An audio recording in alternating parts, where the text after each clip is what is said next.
Seseorang yang bijak pernah ditanya, apakah yang paling membuatmu bingung di dalam kehidupan ini? Dan ia pun menjawab, jawabannya adalah manusia. Karena dia mengorbankan kesehatannya hanya demi uang. Lalu dia mengorbankan uangnya demi kesehatannya. Lalu dia sangat khawatir dengan masa depannya sampai dia tidak sempat menikmati masa kini. Akhirnya, dia tidak hidup di masa depan ataupun di masa sekarang. Dia hidup seakan-akan tidak akan pernah mati. Lalu dia mati tanpa benar-benar menikmati apa itu hidup sesungguhnya. Bersyukurlah apa yang selama ini kita dapati dan kita nikmati, karena kita tidak akan tahu apa yang terjadi di hari esok. Ketika lahir, dua tangan kita kosong. Ketika meninggal, kedua tangan kita pun kosong. Waktu datang dan waktu pergi, kita tidak akan membawa apapun. Jangan sombong karena kaya dan kedudukan. Jangan minder karena miskin dan hina. Bukankah kita semua hanyalah tamu dan semua milik kita hanyalah pinjaman? Tetaplah rendah hati seberapapun tinggi kedudukan kita. Tetaplah percaya diri seberapapun kekurangan kita. Karena kita hadir tidak membawa apa-apa dan juga kita akan kembali tidak membawa apa-apa. Hanya pahala kebaikan atau dosa kejahatan yang akan kita bawa. Datang ditemani oleh tangis, pergi pun ditemani oleh tangis.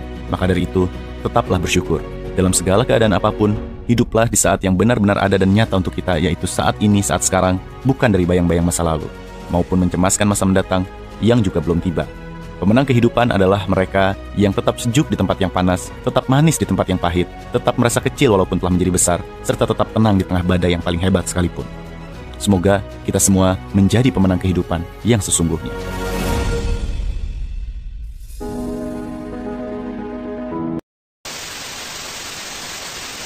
Back to my YouTube channel. Kembali lagi di vlog saya. Kali ini saya akan mempresentasikan penyakit autoimun. Dia adalah atau lebih dikenal dengan lupus erythematosus systemic. Apakah penyakit lupus erythematosus systemic itu? Tetap stay tune di channel saya, Diagnosis Medis. Nggak perlu berlama-lama, langsung saja kita bahas penyakit lupus erythematosus systemic atau yang lebih dikenal dengan LES. Bungkus. Lupus erythematosus systemic atau yang lebih disingkat dengan LES merupakan kelainan reumatik autoimun dengan etiologi yang belum diketahui secara pasti. Dengan gambaran klinik yang sangat bervariasi dari kelainan berupa rash atau kemerahan pada kulit, anemia, trombositopenia, glomerulonefritis, dan dapat mengenai organ yang lainnya di tubuh. Penyakit ini terutama menyerang wanita usia reproduksi dengan angka kematian yang cukup tinggi. Faktor genetik, imunologi, dan hormonal, serta lingkungan diduga berperan dalam patogenesis LES. Penyakit lupus merupakan penyakit yang membahayakan. Lupus adalah penyakit peradangan atau inflamasi kronis yang disebabkan oleh sistem imun atau kekebalan tubuh yang menyerang sel, jaringan, dan organ tubuh sendiri. Penyakit seperti ini disebut penyakit autoimun. Lupus dapat menyerang berbagai bagian dan organ tubuh seperti kulit, sendi, sel darah, ginjal, paru-paru, jantung, otak, dan sumsum tulang belakang.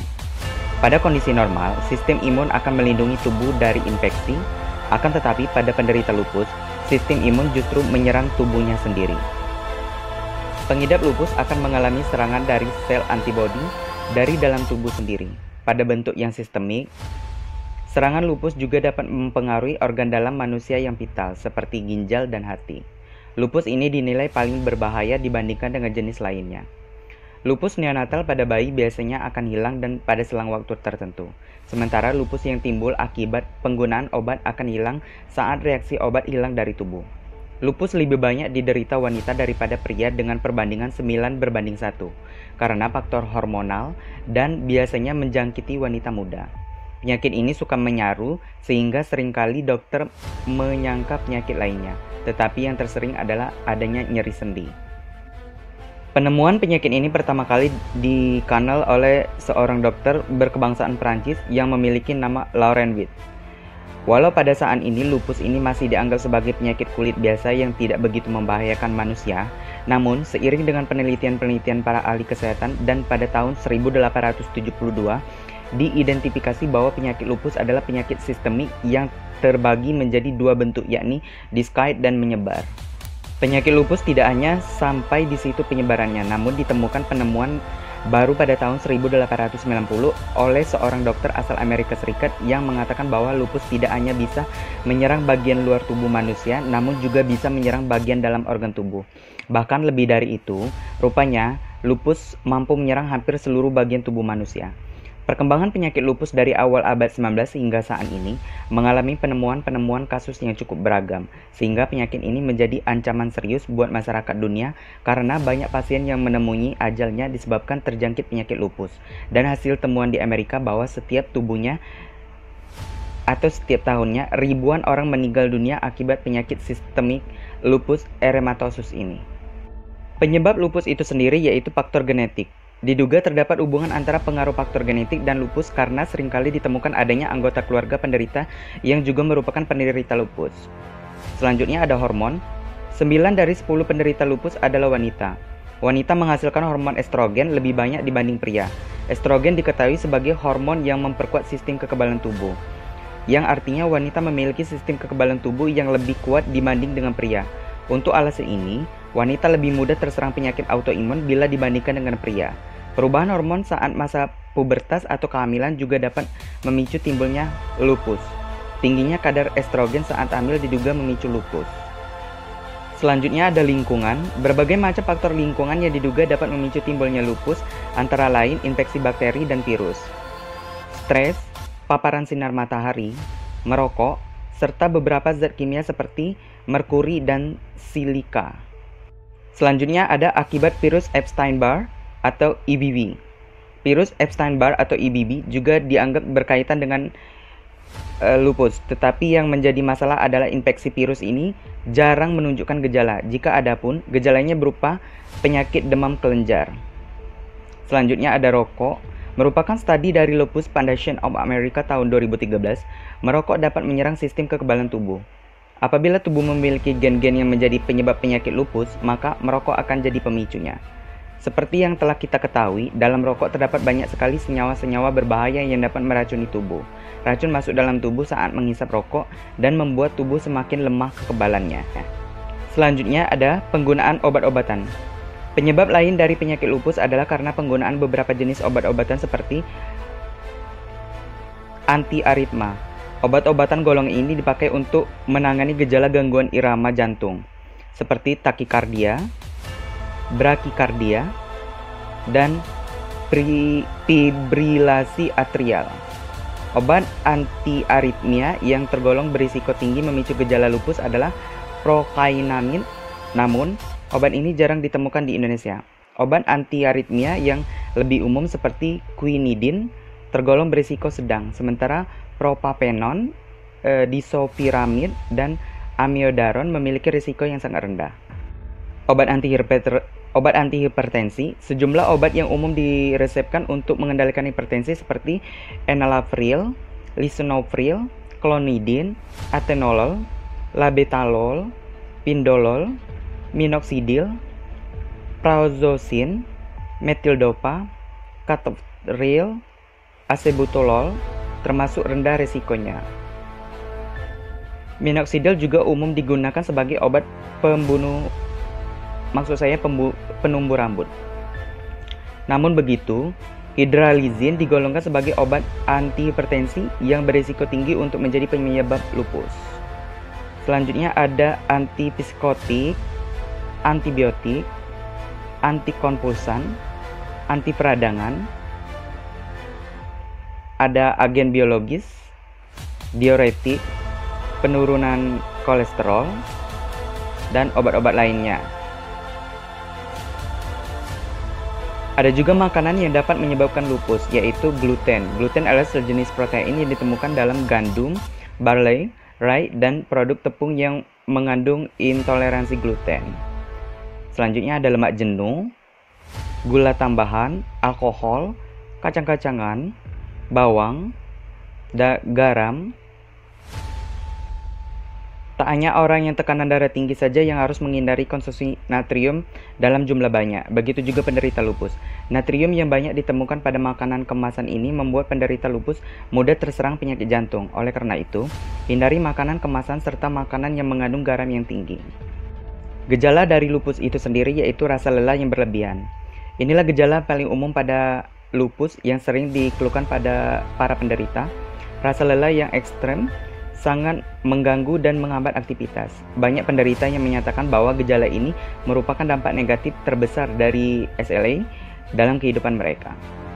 Ruam pada kulit, nyeri pada persendian, gejala-gejala lainnya seperti sariawan berulang, demam yang tidak diketahui penyebabnya, hipertensi, limfadenopati, sakit kepala, migrain, rambut rontok, mata kering, depresi. Gejala lainnya seperti hilang ingatan napas pendek akibat anemia, inflamasi paru-paru atau jantung, retensi dan akumulasi cairan tubuh. Salah satunya terjadi pembengkakan pada pergelangan kaki dan jari-jari tangan dan kaki yang memutih atau membiru jika terpapar hawa dingin atau karena stres. Gejala lainnya yaitu photosensitivity. Ruang-ruang di atas akan muncul atau semakin buruk setelah terpapar oleh sinar matahari. Selanjutnya ada radang sendi. Radang yang terjadi pada sendi bisa menimbulkan rasa sakit, memerah bahkan membengkak. Ada oral ulcer. Penderita sering mengalami sariawan dan sariawan menyerang pada bagian lidah atau bagian mana saja yang termasuk rongga mulut. Serositis. Hal ini merupakan suatu radang pada lapisan paru-paru atau disebut juga sebagai pleuritis, radang selaput paru. Dan bisa juga mengenai lapisan jantung yang disebut dengan perikarditis, radang selaput jantung, yang dapat memunculkan gejala sakit dada secara tajam, terlebih pada saat batu atau menarik napas yang dalam. Kadang-kadang juga dapat menimbulkan napas pendek. Selanjutnya ada gangguan neurologis, yaitu lupus bisa mengganggu kinerja otak dan sistem saraf sehingga bisa menyebabkan kebingungan, sakit kepala, gangguan penglihatan, atau bahkan kejang. Bahaya dari lupus itu sendiri yaitu penyakit ginjal. Selanjutnya ada penyakit jantung, penyakit paru-paru, gangguan peredaran darah, gangguan saraf dan mental. Patofisiologi dari lupus yaitu kerusakan organ SLE didasari oleh reaksi imunologi, diawali dengan faktor pencetus seperti lingkungan, infeksi, sinar ultraviolet, dan bahan kimia, sehingga menimbulkan abnormalitas respon imun yaitu sel C dan B menjadi otoreaktif dan hilangnya kontrol regulator sistem imun. Maka terbentuklah berbagai macam antibodi di dalam tubuh yang disebut dengan autoantibodi. Selanjutnya, antibodi-antibodi yang membentuk kompleks imun. Kompleks imun tersebut terdeposisi pada jaringan atau organ yang akhirnya menimbulkan gejala inflamasi atau kerusakan jaringan. Perjalanan penyakit lupus ditandai dalam 5 fase, yaitu fase genetik, di mana tidak ditemukan antibodi dan gejala klinis. Selanjutnya ada fase antibodi, yaitu fase pembentukan antibodi tanpa ditandai gejala klinis. Fase selanjutnya adalah fase subklinis, yaitu ditandai dengan adanya antibodi dan gejala klinis yang minimal. Fase klinis ditandai dengan gejala yang nyata, sedangkan fase terakhir yaitu fase penyembuhan. Pemeriksaan dari lupus itu sendiri yaitu meliputi pemeriksaan awal, yaitu tes antibodi. Tes ini digunakan untuk memeriksakan keberadaan sel antibodi tertentu dalam darah, yaitu antibodi antinuklear. Jenis antibodi ini merupakan ciri utama SLE. Sekitar 95% penderita SLE memiliki antibodi ini. Tetapi hasil yang positif tidak selalu berarti Anda mengidap SLE. Jadi tes antibodi antinuklear tidak bisa dijadikan patokan untuk penyakit ini. Tes lain juga dibutuhkan untuk memastikan diagnosis. Selanjutnya ada tes antibodi anti-DNA. Tes lain yang digunakan untuk memeriksakan keberadaan antibodi tertentu dalam darah adalah tes antibodi DNA. Adanya antibodi anti-DNA dalam darah akan meningkatkan risiko Anda terkena SLE. Jumlah antibodi anti-DNA akan meningkat saat SLE bertambah aktif. Karena itu, hasil tes Anda akan meningkat drastis saat Anda mengalami serangan yang parah. Tetapi, orang-orang yang tidak menderita SLE juga dapat memiliki antibodi ini. Selanjutnya ada tes komplement C3 dan C4. Dokter mungkin akan menganjurkan pemeriksaan tingkat komplement dalam darah untuk mengecek keaktifan SLE. Komplement adalah senyawa dalam darah yang membentuk sebagian sistem kekebalan tubuh. Level komplement dalam darah akan menurun seiring aktifnya SLE Anda. Selanjutnya ada pemeriksaan urin, ultrasound, biopsi ginjal. Pemeriksaan dengan metode biopsi ginjal bisa dibilang menjadi salah satu pemeriksaan yang paling akurat. Hal ini dilakukan dengan cara memasukkan jarum ke dalam ginjal untuk mengambil sampel jaringan ginjal untuk diteliti lebih lanjut.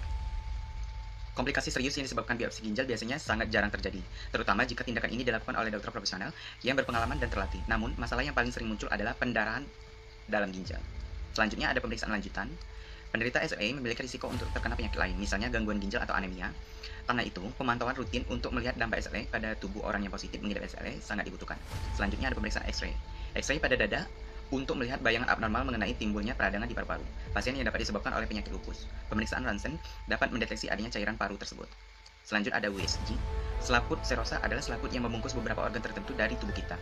Yang paling sering adalah radang selaput pembungkus jantung. Perikarditis merupakan selaput pembungkus jantung.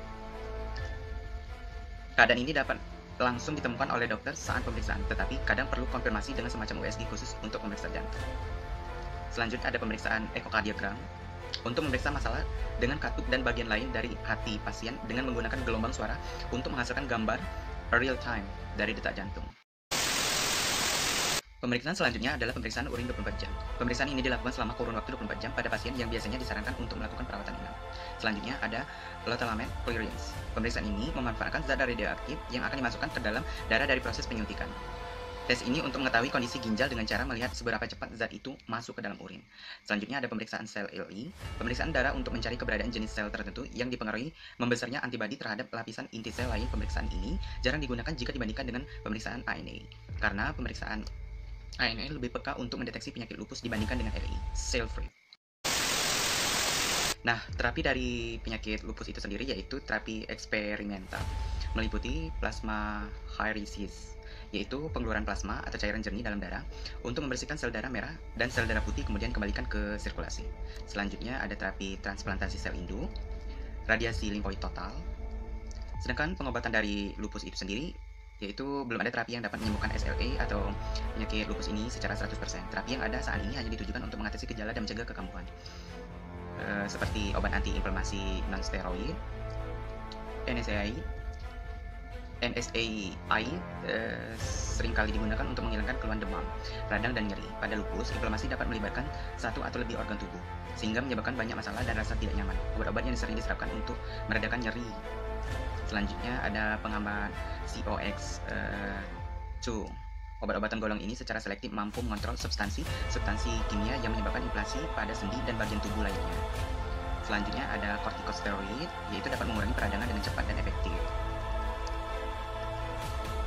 Pada SLE aktif dan berat terdapat beberapa regimen pemberian steroid, yaitu regimen 1, daily oral short acting, dosis 1-2 mg per kilogram berat badan per hari, dimulai dalam dosis terbagi lalu diturunkan secara bertahap. Regimen 2 yaitu methylprednisolone intravena, dosis 500-1000 mg per hari selama 3-5 hari atau 30 mg per kilogram berat badan per hari selama 3 hari. Selanjutnya regimen 3, kombinasi regimen 1 atau 2 dengan obat sitostatik azathioprine atau cyclophosphamide. Selanjutnya ada terapi Planiquil, digunakan untuk mengobati kelelahan, sakit, ruam kulit, dan peradangan, terutama di sekitar paru-paru.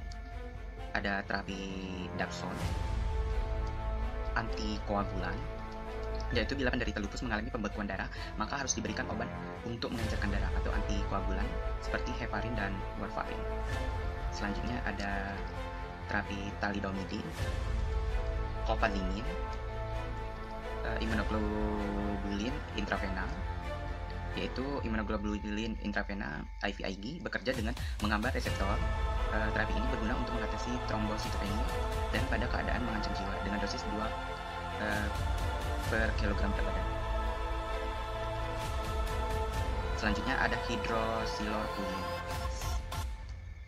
obat imunosupresan. Ada terapi pengobatan B-cell supresi, yaitu penekan sel B yang baru adalah belimumab.